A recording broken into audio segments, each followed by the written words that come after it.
Looking for ways to keep your portfolio steadier and get a bit more yield? Here are three ETFs I'm going to be discussing today if you're looking for lower risk exposure.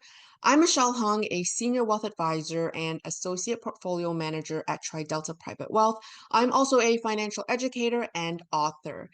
Before we continue, I want to disclose that I do invest these in my clients' portfolios. This video is for educational purposes only and should not be considered personalized investment advice.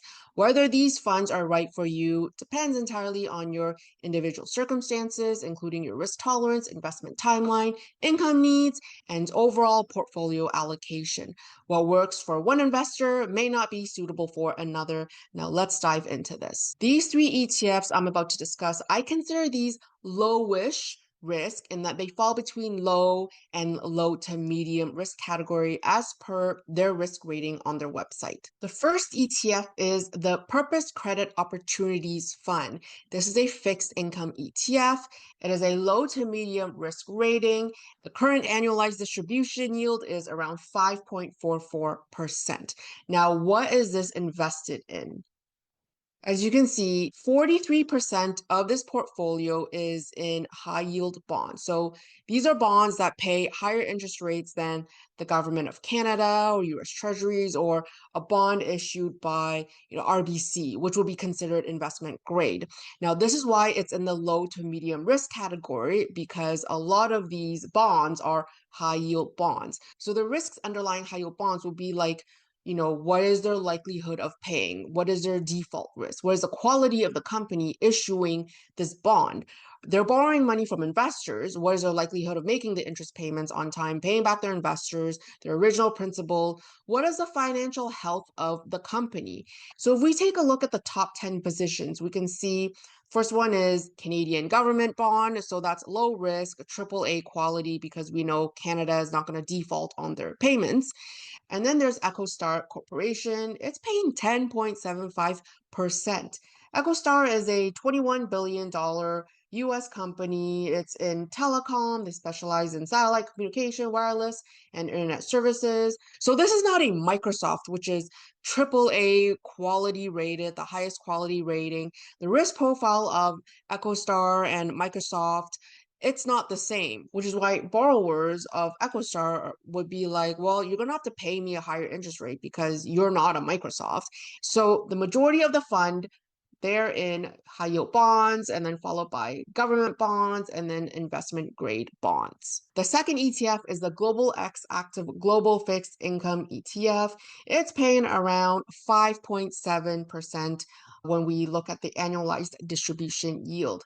Now, this fund is considered a low risk rating. So the purpose of this fund is mainly to navigate the interest rate environment on a global scale. So when interest rates rise, it generally causes the price of bonds to fall because new issues of bonds, when interest rates rise, they're going to be higher. So people will be like, well, I don't want these old bonds. The old bonds are paying lower interest rates.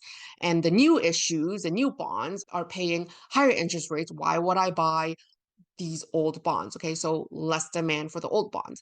Now, when interest rate drop, the opposite happens. The yields on new bond issues go down. People are like, I don't want the new bond issues. The interest rates are lower. I'm going to go for the older bonds that were issued because the interest rates are higher. So bond prices go up. Now, if we look at the top holdings of this bond ETF, majority of them are in this category of AAA, AA, and single A. So when we look at the top holdings, you can see it's diversified across government and corporate bonds from Canada, the US, UK, Mexico, the Netherlands. You can get a global bond portfolio and they make monthly distributions. The third ETF is the Purpose Premium Yield Fund. First off, this is a tax efficient ETF because it provides return on capital and the income generated is taxed like a capital gain. So it's great for taxable accounts. This is considered a low risk fund and it's generating around a 7.6% annualized distribution yield.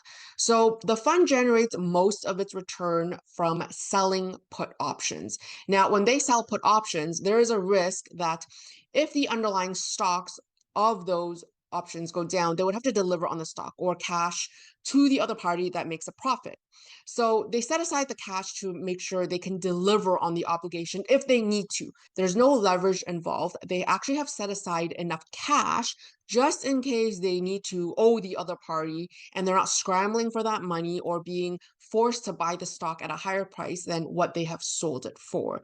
Hence why it's called cash covered. And the cash that's set aside, they earn interest income on that as well. This has a lower beta, so lower volatility than the general stock markets. It's around 0.24. It's an income generating type of ETF. So if you're looking for yield, but you don't want to take too much risk, this is a good option.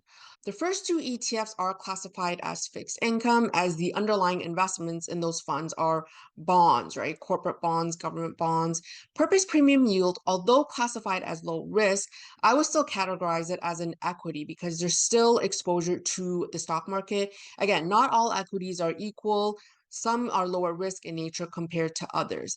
If you like this video and you found it helpful, please like and subscribe for more content like this.